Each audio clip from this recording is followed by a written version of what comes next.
Hey guys, welcome back to my channel. My name is Chris. If you are new, welcome. I did have some disaster blind buys, but today's video is all about my successes. That being said, I do not recommend blind buying unless you can accept the fact that it's going to be a disaster and you have somewhere to declutter it and maybe get some of that money back. Before I get started, if you are new, again, welcome. If you are a return viewer and have not yet subscribed to my channel, I would love it if you consider joining my YouTube family, hitting that subscribe button, and if you get anything out of the video and you enjoy it, I would love a thumbs up. You know, it's just a little click and it's free and you will not be on any obnoxious phone lists. And with that, I am just going to get started. So the fragrances that you are going to see today are not going to be a surprise. I have discussed them in previous videos. The first one was a blind buy because it was very, very affordable. A colleague of mine actually wore the OG. I ended up purchasing that and I thought it was such a nice fragrance and it was so budget friendly. I thought I would buy the flanker, and the flanker is Kate Spade Sparkle. This is a lovely, you know, floral gourmand. So I think it has like an accord of creme brulee and vanilla, and it has some florals. It's got peony, which is a very easy floral for me, maybe a little bit of rose and some, you know, black currant. I love all those notes. And it really just smells like a mixture of those notes. I get like a heavy peony, maybe a peony rose covered in a black currant pie. So you do need to love pink flowers and you do need to love a nice gourmand element.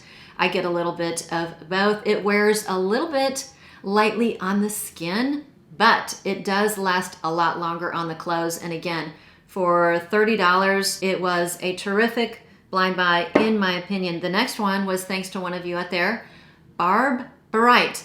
You recommended at the very beginning of the year I get my nose on Cedrus by Chloe, and you were right. I absolutely love it, and I have shown it time and time again in so many of my videos. This is just quiet elegance. It's classic, it's chic, it's timeless. It has a nice, you know, sparkly freshness to it. If you like Jo Malone, wood sage, and sea salt, again, this is going to put you kind of in the same category. This is more mossy. This has a very fresh, effervescent oak moss, whereas Jo Malone, wood sage, and sea salt is a little bit more salty and a little bit more musky. This is a little bit more mossy. So it's woody, it's fresh, it is citrusy, although I don't think any citruses are listed. I do get a subtle citrus hit. And the moss in here, the oak moss in here is very, very, very fresh and effervescent as opposed to, you know, dark and damp. And the wood in here is very, very clean and fresh. Again, I've shown it a million times. Great for work. It could be a signature scent. I love it. Thank you, Barb, for this terrific suggestion and a successful blind buy by me. Speaking of terrific suggestions by one of you out there, this one was a blind buy. And it was suggested by, I think your name is Gail or Gwen, and you are a neonatal nurse, and you recommended this fragrance to me. It's called Solution Number 2 by Off-White. I think the brand is called Paperwork, but this is Solution Number 2. Oh my gosh, I got this one, and I think number 4, which is a rose scent, but this one was far and away my favorite. So avant-garde was having a 40 or 45% off sale. And originally this is $180. I'm not sure if I would buy it at that, but at 40 to 50% off, this was a fantastic purchase because it is a great everyday scent. It's a great work scent. You know, it's clean, fresh. It has some light florals like white florals, and it has this beautiful, juicy tangerine. So this is kind of that citrusy, floral, fresh fragrance. You know, it's gonna put you in the category of neroli, Portofino only for the neroli note, which I believe is in here. It's either neroli or orange blossom, but it has this lovely tangerine, a little bit of musk, just, you know, oh my gosh, I love it. Super fresh, super clean, again, completely inoffensive, perfect work scent, perfect out and about, easy reach. However, I do only wear this in the hot weather, but it was a terrific blind buy. Thank you, Gwen or Gail, for that suggestion. The next one on the topic of sales at So Avant-Garde, I think I picked this up during the same sale, And I am a sucker for a good package. This is called Sevilla, and the house is called Contes de Parfums. Of course, I'm sure I butchered that, but oh my gosh, the bottle is absolutely stunning, and the notes seemed like they would be fairly safe for me. And again, I would put this is another fresh and clean. I would put this more in the category of fresh, clean laundry. And I do think that the point of view on this one is what you're supposed to get is the smell or the aroma of fresh, clean laundry that has been hung out to dry in Sevilla after a rain. So it does have that fresh laundry, fresh linen vibe. It's very clean, very musky. It's not shampooey, it's not soapy, and it's not powdery per se. It's just clean, fresh. It has more of a linen feel to it. Oh my gosh, I love it. But you do have to be a lover of that clean, fresh laundry vibe. So at 40 to 50% off, it was a very successful blind buy for me. I know they have a discovery set. I wanted to buy that too. It was sold out. So successful purchase at a better price. Okay, I don't know about you guys, but I am over purchasing a bunch of Middle Eastern fragrances that didn't work out for me. And I purchased a lot of them in the beginning of the year and started to really taper that practice as the year went on because I've had so many unsuccessful purchases. And now that I'm thinking about it, I didn't include a lot of them in my unsuccessful blind buys, but it is what it is. I had some successful purchases. I had some success stories, and one of those success stories is Khamrah Qahwa. I didn't need this. I had the original OG. I enjoy the original OG, but I had so many of you guys asking me what I thought about this, and it was at a very good price point. I want to say around $40 to $50. So I said, what the heck? I'll go ahead and buy it and give you my thoughts. And to be honest with you, I really do not think you need both. If you like the first one, if you like the original, you don't really need to mess with the second one with Qahwa, the flanker, even though, you know, I think I like them equally both. It just depends on what mood I'm in.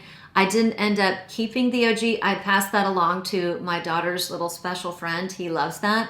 And I kept Qahwa. They are boozy, resinous vanillas. This one is different in that it has a little hit of coffee. It's not prominent at all. I would say it's slightly more woody and slightly more spicy. Other than that, they are very, very similar. And let me tell you, both of them last a long time. Like most Middle Eastern fragrances, performance isn't typically an issue.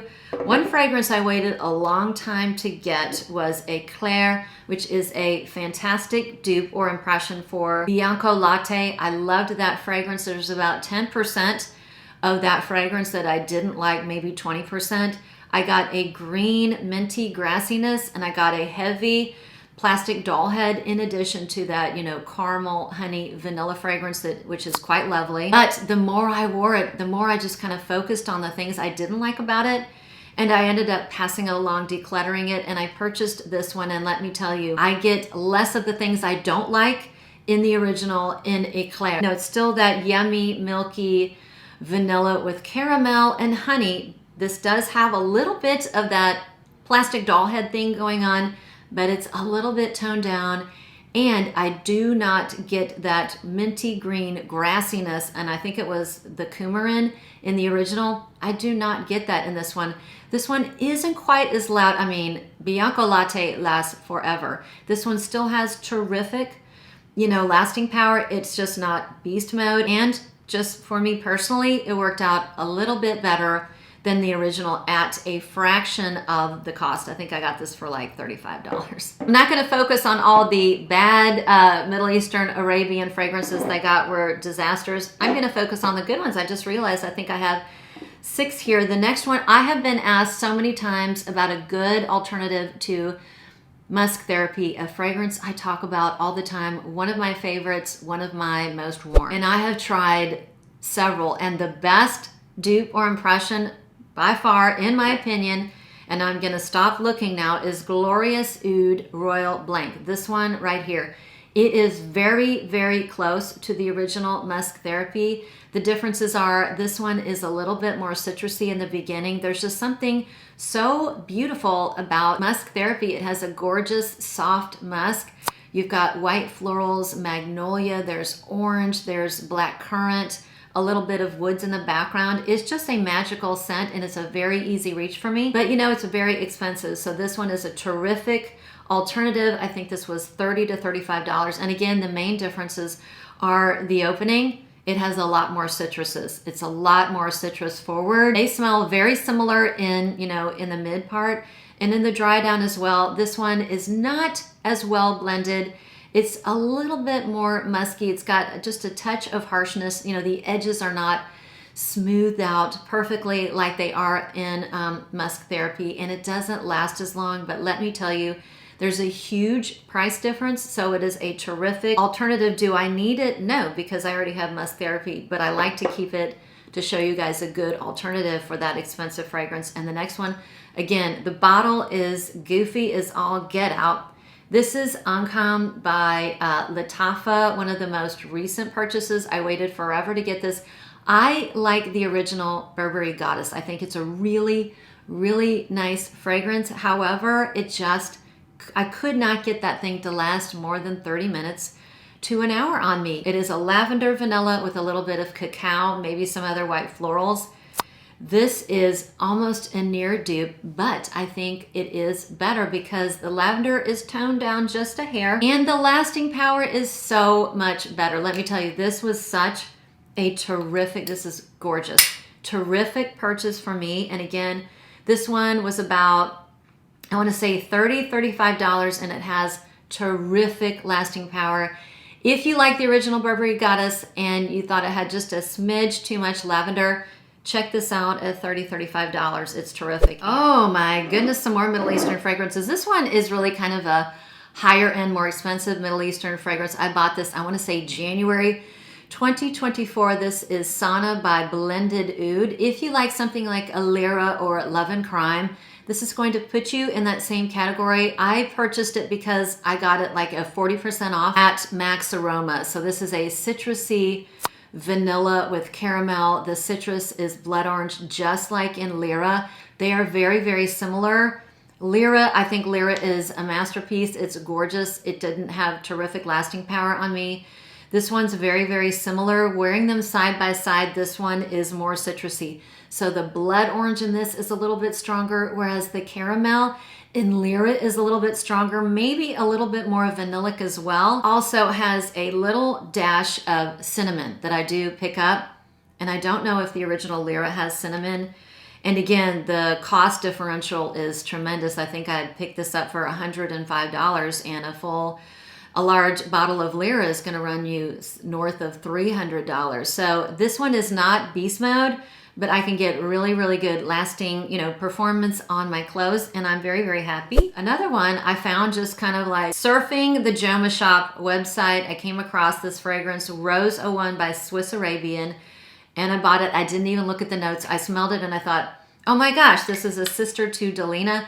If you like Delina, the original, and Delina exclusive, didn't like that bitter rhubarb in the original, and thought the exclusive had too much oud and was too sweet. This is like you combined the two sisters, tossed out the rhubarb, toned down the vanilla, and there's no oud in here. There's a lot of that Middle Eastern musk, but again, I think I got this for like $35. It is terrific, and it is a monster. So a very, very successful blind buy with this one. Do I need it? No. Okay, now we're down to the last two best blind buys of 2024. One was from Hermes, and I think this was a new release in 2023. This is Une Jardin à Cythère. I think that's the way you pronounce it. And I have loved so many in the Une Jardin line. And by 2024, this had made its way onto the gray market.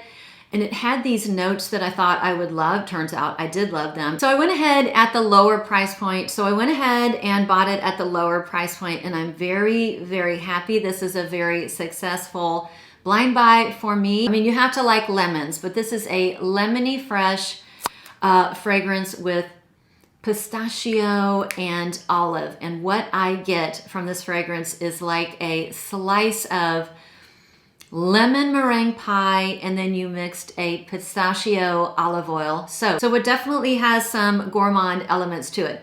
particularly if you are sensitive to sweet fragrances. This is not sweet, but to me, it does smell like a lemon meringue pie. But then half of that is, you know, kind of the non-gourmand part. It's a little bit clean. It's a little bit soapy. Again, like a pistachio olive oil soap, and you combine the two and came up with this perfume. It's pretty, it's timeless, it's classy, it's a very, very elegant, and I think a terrific, you know, addition to that line. And the last one by the house of Kajal is Aican. This one I love a lot. This one is almost a fruituli. It's a very orange yellow fragrance. It has a lot of, you know, tropical fruits to it. There is passion fruit, there's pineapple, there's orange, maybe bergamot. It's very syrupy. There's ginger in here. So it has these tropical elements, but it's not a tropical beachy fragrance. It smells very sophisticated, like a sophisticated syrupy patchouli. It definitely is sweet. It has that syrupy sweetness to it, like you combined all those citruses and really condensed it and made a syrup. Have you ever been to a hotel that maybe is a smaller hotel, it's a little bit fancier, and they have created their own syrups for pancakes? I have had that at one resort. I went in Hawaii. The hotel that I was at, they made their own coconut syrup, and I never forgot about it to this day. This reminds me of like you're at a hotel and they have made up their own syrup made of passion fruit and pineapple and orange and ginger, and they served it to you to put on your pancakes. It is so good. But then you add, you know, some patchouli, and it's absolutely lovely. I have said this before. If you combine Ingenious Ginger and Vibrato by Suspiro, and you know, they had a baby, you would come up with Äican, and that is it. Some of my most successful blind buys for the year 2024. Again, I'm kind of horrified that I continue to do it, but again, I want to be real. I am a content creator and FOMO does get the best of me. So am I going to completely give up blind buying in 2025? Of course not. My hope is that I continue to do it less and less, and that of course more of them are thumbs up than thumbs down. I hope you enjoyed this series and didn't get your feelings hurt. Thanks again for sticking around. Thanks for watching. Thanks to every one of you who always shows up to my videos, gives me a thumbs up and a nice comment down below. And if I haven't asked you already, let us all know down below what were some of your most successful purchases for the year of 2024. 2025 is tomorrow. And I wish all of you a happy new year, and I will see you on the next one.